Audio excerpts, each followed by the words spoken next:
Anggota JBPM digalak sertai paramedik komuniti serta berlaka dipilih sebagai tuan rumah bagi mesyuarat Menteri-Menteri Kebudayaan dan Kesenian ASEAN AMCA ke-11 antara paparan langsung dari Melaka. Kita bersama Nurul Ashikin Abdul Halim. Silakan Nurul. Ya, anggota JBPM Melaka digalakkan untuk sertai pasukan paramedik komuniti yang dilaksana Kerajaan Negeri. Ketua Menteri Datuk Seri Abdul Rauf Yusof yakin penglibatan pasukan berkenaan bakal memberi nilai tambah terhadap perkhidmatan yang diberikan. Assalamualaikum semua balai-balai bomba dan penyelamat dalam negeri Melaka.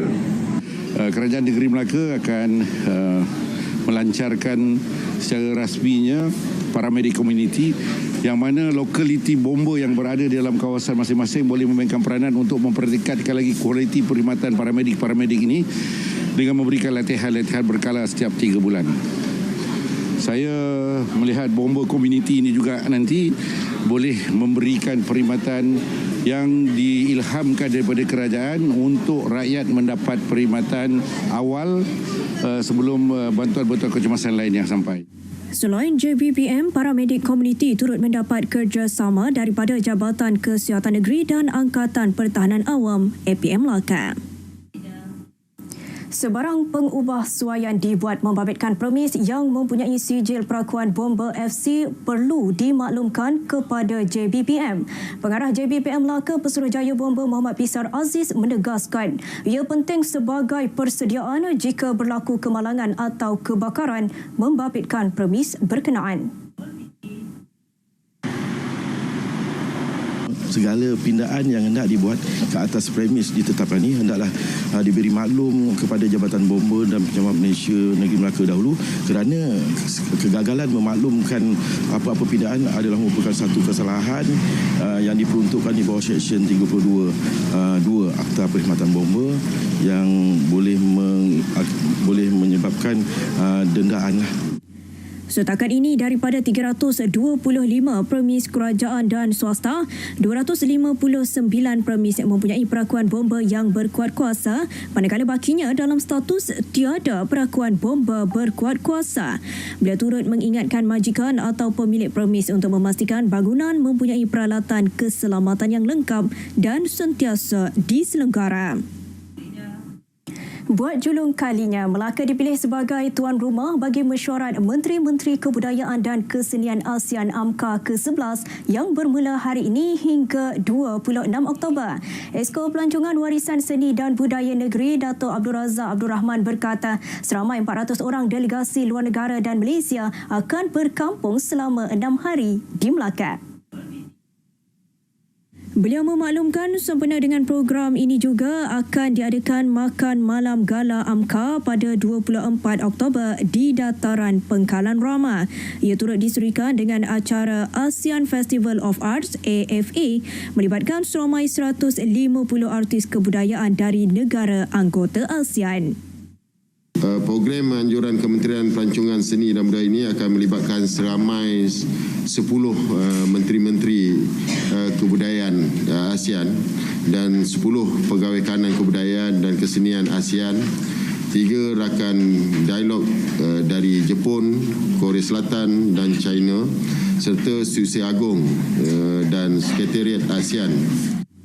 ICAF 2024 merupakan kombinasi penganjuran acara utama, antaranya Malam Gala AMCA dan AFA, Festival Sungai Melaka serta Festival Kesenian Rakyat Antarabangsa CIOFF. Seorang ibu tunggal tidak menyangka terpilih sebagai salah seorang penerima kediaman projek residensi rakyat PRR di Tangga Batu. Nur Ainita Maknur yang juga OKU berkata permohonan rumah PRR ini dibuat seminggu sebelum tarikh tutup pada Disember 2022. Beliau layak untuk rumah unit khas bagi OKU. Makcik rasa Allah bagi peluang dan kabulkan doa makcik dan syukur sangat-sangat sebab setiap usai solat makcik akan sujud anak itu doa tak henti-henti daripada 3 tahun lepas. Makcik solat je sujud anak itu makcik nak sangat. Sementara itu, seorang lagi penerima unit rumah OKU, Nur Salihin Saleh, merasa syukur apabila dapat memiliki kediaman sendiri menerusi program PRR ini. Dia ketika ini mendiami rumah pusaka ibu mentuanya selama hampir 20 tahun. Jadi saya mohon rumah PRR ni pun dah lama juga. Alhamdulillah saya bersyukur dapat rumah PRR ni. Jadi bila dah dapat rumah sendiri, alhamdulillah lah boleh bawa keluarga datang duduk rumah sendiri, hidup bahagia dengan keluarga lah. Projek PRR Tangga Batu siap sepenuhnya pada 17 November 2023 dengan menyediakan 120 unit rumah termasuk 2 unit khas untuk golongan OKU dengan kos keseluruhan berjumlah 23.2 juta ringgit. Setakat ini saja perkembangan dari Melaka. Dari sungai ke segara, Palestin pasti merdeka. Assalamualaikum. Baik, terima kasih Nur langsung dari Melaka. Kerajaan negeri akan membantu selesaikan isu di Klinik Kesihatan Gelang Patah Iskandar Puteri bagi memberi keselesaan kepada orang ramai. Menteri Besar Dato' On Hafiz Ghazi berkata masalah yang diutarakan di klinik berkenaan antaranya ruang sesak dan sempit selain keadaan fasiliti yang usang. Bagi mengurangkan kesesakan sedia ada, kerajaan negeri akan melakukan penyelesaian jangka pendek selain membina klinik kesihatan baharu di Iskandar Puteri. Klinik berkenaan merekodkan kehadiran purata harian lebih 800 orang pesakit dan tidak mampu menampung populasi hampir 100,000 penduduk di kawasan tersebut. Dato' On Hafiz berharap dengan kerjasama dan usaha daripada semua pihak, segala perancangan mampu dilaksanakan demi kesejahteraan rakyat.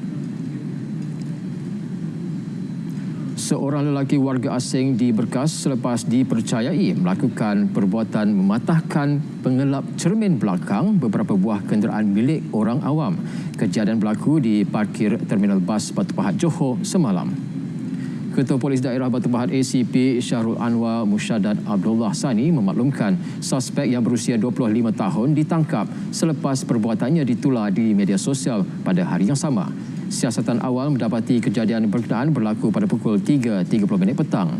Sebilah pisau lipat di dalam beg sandang milik suspek turut ditemui semasa tangkapan dilakukan.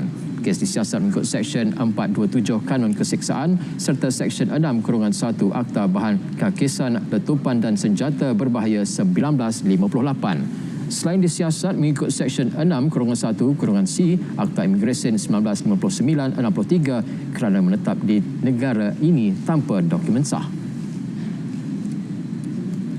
Lebih 70 pelajar golongan B40 daripada 21 buah sekolah di Melaka menerima sumbangan sempena sambutan Deepavali. Menurut Exco Belia Sukan dan NGO Negeri, Datuk VP Shanmugam, sebanyak RM20,000 diperuntuk untuk tujuan berkenaan. Pelajar-pelajar yang tidak ada kemampuan dan di keseluruhan 21 sekolah Tamil, dan hari ini kita telah kumpul lebih kurang 70 orang untuk kita sampaikan pakaian sempena sambutan Deepavali. Pakaian ini bukanlah pakaian yang telah dirancang oleh kita. Dia datang ke kedai, ada 2 kedai di sini, satu MP Maju dan juga di Ubala Sekanselo Emporium. Maka anak-anak ini memilih pakaian yang mereka suka, dan ini saya rasa secara indirect akan memberi ketenangan dan juga kegembiraan sambutan Deepavali untuk anak-anak yang memang tidak ada peluang untuk memiliki satu baju yang baru.